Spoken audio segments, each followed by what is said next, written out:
इस विश्लेषण में स्वागत है, जहां ब्रेस्ट सर्जरी और लिम्फेटिक मैनेजमेंट के क्लिनिकल एटलस का गहराई से अध्ययन किया जाएगा। ये प्रस्तुति पूरी तरह से हिंदी में रखी गई है, लेकिन ध्यान देने वाली बात यह है कि सभी मेडिकल टर्मिनोलॉजी के लिए इंग्लिश शब्दों का ही एज इज इस्तेमाल किया जाएगा। इससे साइंटिफिक स्पष्टता पूरी तरह बनी रहेगी। तो बिना किसी देरी के चलिए इस जटिल विषय पर चर्चा शुरू करते हैं।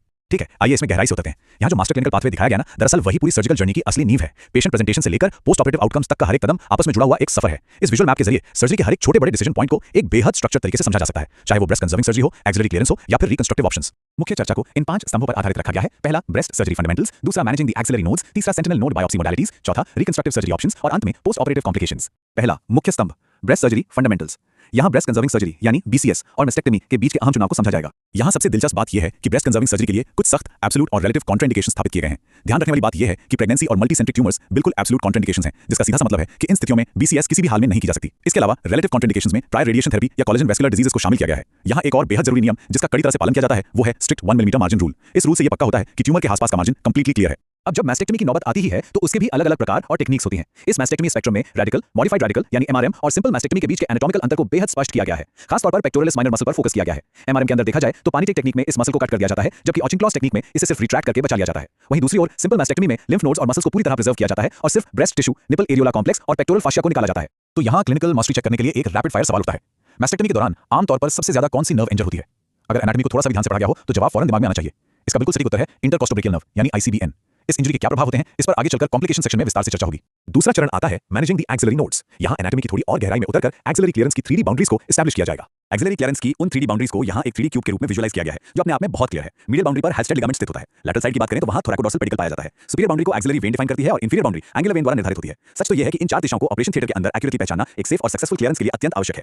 तो सबसे महत्वपूर्ण बिंदु ये निकल कर आता है कि लॉन्ग थोरैसिक नर्व को हर एक हाल में बचाना होता है। ये सेव्ड है। और याद रखिए, ये कतई कोई बाउंड्री नहीं है। ये एनाटॉमिकल अंडरस्टैंडिंग में आने वाली एक बहुत आम गलतफहमी है, जिसे यहाँ स्पष्ट रूप से क्लियर किया गया है। इसके साथ ही एक और काफी अहम क्लिनिकल स्टैंडर्ड ये है कि एक्सिलरी क्लियरेंस के दौरान कम से कम 10 लिम्फ नोड्स को निकालना जरूरी होता है, ताकि कैंसर स्टेजिंग 100% सटीक हो सके। तीसरा मुख्य विषय सेंटिनल नोड बायोप्सी यानी एसएलएनबी मोडालिटीज। इस हिस्से में उन इनोवेटिव स्ट्रेटजीज पर गौर किया जाएगा जिनसे लिम्फेटिक सिस्टम को मैप करके अननेसेसरी टोटल क्लियरेंस से बचा जा सकता है। यहाँ सबसे ज्यादा यूज होने वाले ब्लू डाई प्रोटोकॉल को स्टेप बाय स्टेप देखा जा सकता है। पहले स्टेप में होता यह है कि पेरिआरियोलर रीजन के सबक्यूटेनियस प्लेन में करीब 1 से 1.5 CC methylene blue die inject कर दिया जाता है। दूसरे स्टेप में सर्जरी के दौरान उन्हीं ब्लू स्टेन नोड्स को ढूंढकर लोकलाइज किया जाता है और फिर तीसरे स्टेप में इन्हीं ब्लू लिम्फ नोड्स को नॉर्मल कंटेनर में डालकर फ्रोजन सेक्शन एनालिसिस के लिए तुरंत भेज दिया जाता है। अगर फ्रोजन सेक्शन नेगेटिव निकल आए तो किसी भी एक्सिलरी क्लियरेंस की जरूरत नहीं पड़ती।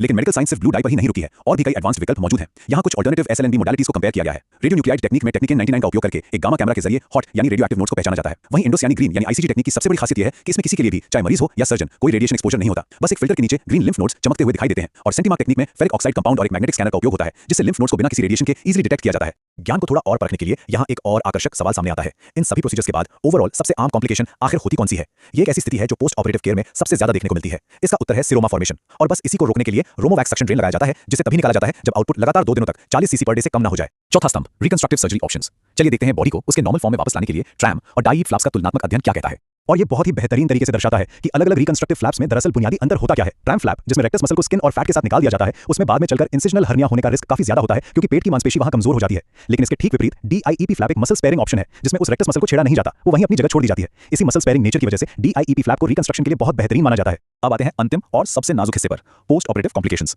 यहाँ इन प्रोसीजर्स के बाद आने वाले अक्यूट और लेट सीक्वेल पर ध्यान दिया जाएगा। सबसे पहले न्यूरोलॉजिकल कॉम्प्लिकेशंस पर गौर किया जाए, क्योंकि कुछ खास नर्व्स का रिस्क हमेशा बना रहता है। जैसा कि थोड़ी देर पहले रैपिड फायर सवाल में भी आया था, इंटरकोस्टोब्रैकियल नर्व यानी आईसीबीएन सबसे ज्यादा इंजर होती है, जिसके कारण एक्सिला यानी आर्मपिट में नमनेस महसूस होती है। लॉन्ग थोरैसिक नर्व, जिसे नर्व ऑफ बेल भी कहा जाता है, अगर ये इंजर हो जाए तो सेरेटस एंटीरियर मसल प्रभावित होती है और स्कैपुला की विंगिंग जैसी कंडीशन देखने को मिलती है। इसके अलावा थोरैकोडोर्सल पेडिकल के इंजर होने से लैटिसिमस डॉर्सी मसल प्रभावित हो जाती है और पेक्टोरल नर्व्स को नुकसान पहुंचने पर पेक्टोरलिस मेजर और माइनर मसल्स अपना काम करना बंद कर सकती हैं। आइए आगे बढ़ते हैं और देखते हैं कि ये क्रम कैसे आगे बनता है जब बात लेट सीक्वेल की आती है। यहाँ लिम्फेडिमा जैसी काफी गंभीर और लंबे समय तक चलने वाली कंडीशंस दिखाई गई हैं। अगर लिम्फेडिमा पर ध्यान ना दिया जाए और ये 8 से 10 साल तक बरकरार रहे तो मैलिग्नेंट सीक्वेल के रूप में स्टुअर्ट-ट्रीव सिंड्रोम यानी एंजियोसार्कोमा होने का बड़ा खतरा पैदा हो जाता है, जिसमें रेडिश ब्लूइश स्किन नोड्यूल्स बनने लगते हैं। इसके अलावा न्यूरोपैथी के कारण फैंटम ब्रेस्ट सिंड्रोम भी डेवलप हो सकता है। इसमें मरीज को पेन के रूप में ऐसी सेंसरी फीलिंग आती रहती है जैसे एम्पुटेटेड ब्रेस्ट अभी भी वहीं हो। ये दरअसल आईसीबीएन के इंट्रैपमेंट के कारण होता है। इस पूरे विश्लेषण को एक अंतिम और प्रोवोक करने वाले सवाल पर खत्म किया जा रहा है, जो दरअसल इस पूरे डिस्कशन का सार भी है। वो कौन सा सर्जिकल फैक्टर या टेक्निक है जो पोस्ट ऑपरेटिव लिम्फेडिमा के होने की आशंका को सबसे ज्यादा कम करती है? इसका एकमात्र उत्तर है सेंटिनल लिम्फ नोड बायोप्सी यानी एसएलएनबी। ये फैक्ट इस बात पर सबसे बड़ा जोर डालता है कि कैसे टोटल एक्सिलरी क्लियरेंस की जगह सिर्फ एक सटीक बायोप्सी मोडालिटी का चुनाव एक मरीज को जिंदगी भर के दर्द और कष्ट से बचा सकता है। ये सच में एक बेहद महत्वपूर्ण विचार